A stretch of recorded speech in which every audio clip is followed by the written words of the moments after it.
empleyado natin. Hello, good evening. Hello po. Yan. Evening. Ilan Pwede taon na po? mag-order ako din ng t-shirt. Pwede basta ikaw. Sige. So, ang gagawin mo, Sisip i-chat nyo mo. sa Dubai? Ay, di kaya, ma'am. Atras, ma'am. Alam mo kung magkano Pero shipping magkano ko? yung, magkano yung parang shipping fee after, like, papuntang No. Dubai? Hindi ko alam, ma'am. Hindi, ganito ang gagawin mo kung gusto mo mag-order. Padala mo sa inyo sa lugar nyo, sa Pilipinas, kung saan ka man nakatira.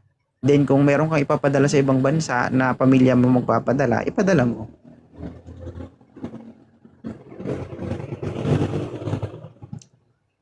Hindi kaya.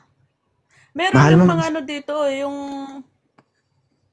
like how much? Hindi ko, wala akong idea. Ang natry ko na padalhan is United States at Singapore.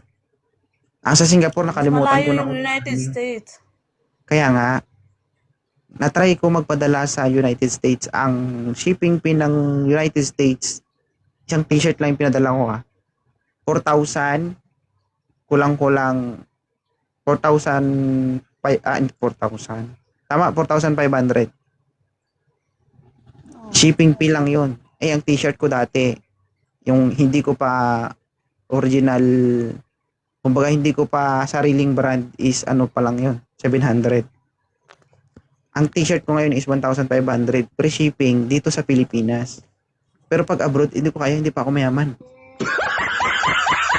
Hindi kami na yung mag-shoulder ng ng shipping fee. Basta hindi man naabot sa 2,000 siguro, no? Yun lang kasi hindi natin alam kung magkano. Mamaya mo mag-abuno, baka di lugi negosyo. Oo. Gusto ko talaga yung t-shirt. Ganito kasi ang diskarte ng mga, maraming nag-order sa akin ng mga OFW pero pinapadala nila sa bahay nila. Tapos yung family nila yung nagpapadala sa ibang bansa. Kasi free shipping naman yun dito sa atin, ma'am sa Pilipinas. Luzon, Visayas, Mindanao, wala na kayong babayaran doon. Ano siya, 1.5 yung retail price niya, tapos any size na yon. Yes, any size. Hindi ko na tinaasan yung, halimbawa, pag gusto mo large, wala na. Pinarehas ko lahat. Okay. Okay. Mag-order ka? Pwede Ilan? siguro. Pag marami kukunin mo, bigyan kita discount. Mga 3 or 4. Yun lang kaya mo? 4 lang yung magsusuot. Ano ka ba? Okay. Sige. Ganito na lang. I-chat mo ako pagkatapos ng live. Okay? Okay. Sige. Para may encode ko. Siyempre, bayad ka muna bago padala. No problem. Hindi, marami akong stock dito.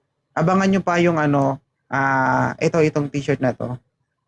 Nagpa-reproduce ako nito, nagpa-mass production ako nito, pero darating siya, siguro, pagpalagay natin, matagal na yung April 15. Kasabayan niya yung version 4 t-shirt ko. Itong nandito ngayon So, na ang stock. color lang ng t-shirt nyo is black? Black and white. Ito. Okay. Yan, ganda.